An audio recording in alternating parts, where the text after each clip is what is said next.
New York Times, ontem, não sei se ainda está na homepage deles, mas ontem à noite estava, hoje de manhã, eu comentei até aqui, o Valeu Bene ainda estava na homepage deles, o New York Times chamando atenção para que as eleições brasileiras estão sem correndo risco. E diz que Bolsonaro arrumou um aliado, os militares, para colocar em dúvida o sistema eleitoral, embora não exista nada que justifique essa dúvida, a não ser a evidência de que se a eleição fosse hoje, ele seria derrotado. É claro que se as urnas apontarem a vitória dele, seja no dia 2 de outubro ou depois, aí não faria nada. Acontece que estão tentando criar circunstâncias para interromper as eleições.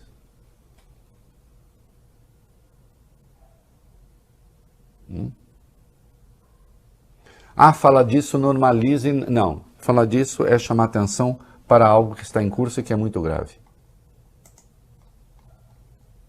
E é preciso que a gente saiba disso. Porque senão fica um negócio assim, meio 64. Olha, vai ter o golpe, olha, vai ter o golpe, teve o golpe. Embora as circunstâncias fossem um pouco outras ali, alguns diziam, também tinha quem temesse que o Jango ia dar golpe. Golpe com o quê? Tanto ele não tinha o esquema que não conseguiu nem resistir.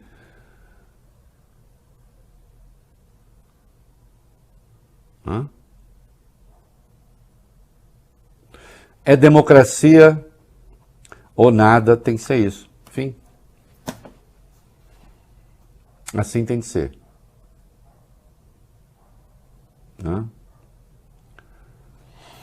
E insisto, aqueles que querem o poder, que se organizem para ganhar eleições. Qual é o mistério? Que tentem conquistar o voto popular. A ONU fez um alerta sobre as eleições brasileiras. Vai lá. A alta comissária de Direitos Humanos da ONU, a ex-presidente chilena Michelle Bachelet, se disse preocupada com ameaças crescentes a ambientalistas e indígenas no Brasil. Sem mencionar casos específicos, ela falou do país no discurso de abertura do Conselho de Direitos Humanos da ONU, hoje em Genebra, na Suíça. Na sessão, ela chamou atenção ainda para a ameaça de ataques a legisladores e candidatos às eleições do Brasil, particularmente negros, mulheres e pessoas da população LGBTQIA+, e para casos recentes de violência policial e de racismo estrutural também no Brasil.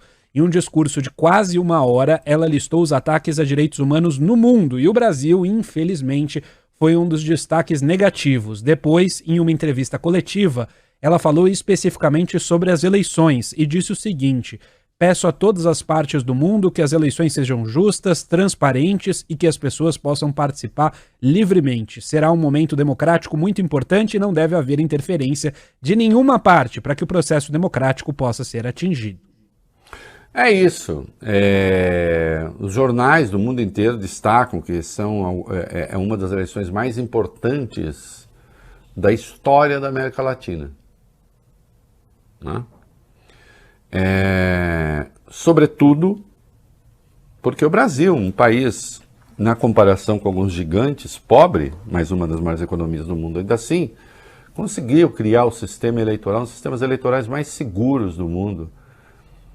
E desde 1996 a prova de fraude, desde 1996, porque foi quando começou. Não é que tenha havido alguma fraude no sistema eleitoral eletrônico, nunca aconteceu. Ao contrário, o que a gente conseguiu como país foi zerar a fraude eleitoral, que era uma tradição, sim, de certas regiões do Brasil. Venciam-se as eleições na base do mapismo, fazendo o mapa do voto por voto ali. E, no entanto, a gente tem esse ataque permanente às eleições, que no fundo é só uma tentativa de achar justificativa para o golpe. Ponto.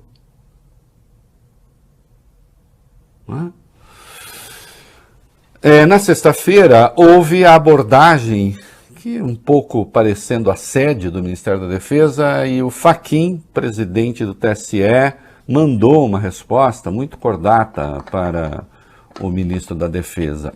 Qual? Exatamente, ele adotou um tom mais ameno ao responder o ministro da Defesa Paulo Sérgio Nogueira sobre as críticas feitas à Justiça Federal por supostamente ter deixado as Forças Armadas de lado durante as discussões da Comissão de Transparência do TSE. Em documento de 3 páginas, o ministro disse que é importante ter um diálogo constitucional como meio de fortalecer a democracia. No ofício divulgado nesta segunda-feira, Edson Fachin agradeceu as contribuições apresentadas pelas Forças Armadas e enalteceu o papel dos militares aqui no Brasil.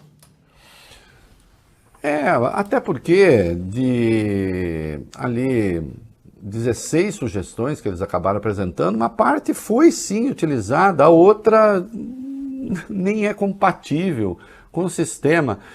Insisto, você não pode participar de uma comissão e se tornar o dono da comissão quando você tem especialistas também na área técnica que estão lá. Você não pode transformar o processo eleitoral no seu refém.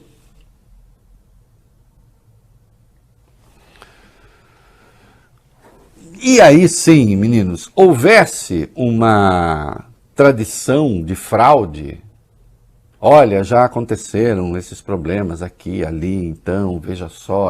Não, nunca aconteceu nada. Nunca aconteceu nada. Como lembrou, Vólio Bene, o presidente do partido de Bolsonaro, Valdemar Costa Neto, ele, Bolsonaro, se elegeu por esse sistema. Seus filhos se elegeram por esse sistema. Em 2018... um partido que mal existia elegeu 53 deputados por esse sistema. Elegeu o governador do Rio por esse sistema. Ele era de outro partido, mas de qualquer modo era ali, do bolsonarismo. O governador de Santa Catarina por esse sistema. Depois foram brigando, eu só estou dizendo que as urnas consagraram essas pessoas. Eu posso dizer, infelizmente, o deputado federal mais votado foi Eduardo Bolsonaro, que é carioca, eleito por São Paulo. Aliás, é outro que não tem endereço de iFood. Nem ele, nem Tarcísio. Precisa parar com essa folia de São Paulo. Todo mundo que tem uma casquinha aqui vai bem. Eu, hein? Cara, foi o deputado federal mais votado em São Paulo. Entendeu? Então, que história é essa? Um absurdo, isso contando assim, amigos estrangeiros falam, mas que coisa, mas ele não se deu bem, claro que se deu bem, mas por que ele faz isso? Bom, porque é golpista. Aí volta a fábula do lobo e do cordeiro. Precisa ter motivo? Não, precisa ter pretexto. Ou você acha que a campanha estaria assim, ele estaria nesse grau de estresse, se o placar fosse ao contrário? Se houvesse indícios de que ele teria chance de vencer no primeiro turno. Poderia falar aqui e ali só para manter a pauta, mas é claro que não. Isso só existe porque ele pode perder. E ele sabe que pode perder, tanto é que ele foi pedir socorro ao Biden. O Bolsonaro sabe que ele tem as pesquisas dele que indicam a derrota dele também.